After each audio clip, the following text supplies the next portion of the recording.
আমি মোহাম্মদ জিল্লুর রহমান আপনাদের সামনে নতুন একটা ভিডিও নিয়ে উপস্থিত হয়েছি। আশা করি এই ভিডিওটা দেখে আপনারা অনেক উপকৃত হবেন। এই ভিডিওটা আপনি আপনার মোবাইলের যে কিবোর্ড আছে, কিবোর্ডটা ভার্টিক্যাল হবে না হরিজন্টাল হবে এই রিলেটেড। চলুন সেটিংটা দেখা যাক। আশা করি আপনারা অনেক উপকৃত হবেন। প্রথমে আপনি আপনার মোবাইলের, আমি তীর চিহ্ন দিয়ে দেখিয়ে দিচ্ছি, সেটিং অপশনে যাবেন।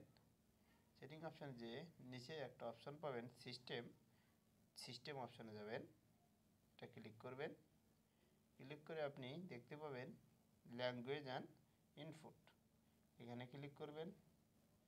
আপনি দেখতে পাবেন ফিজিক্যাল কিবোর্ড, এই ফিজিক্যাল কিবোর্ডে ক্লিক করবেন। এইখানে দেখুন শো ভার্টিক্যাল কিবোর্ড, এই যে show vertical keyboard and switch আছে, সুইচটা দিয়ে আপনি অন অফ করতে পারবেন। আপনি যদি এটা অন করেন তাহলে আপনার সামনে কিবোর্ডটা ভার্টিক্যালভাবে সোজাভাবে শো করবে। আর যদি এই ভিডিওটা দেখে আশা করি আপনারা উপকৃত হয়েছেন। Thank you all. আল্লাহ হাফেজ।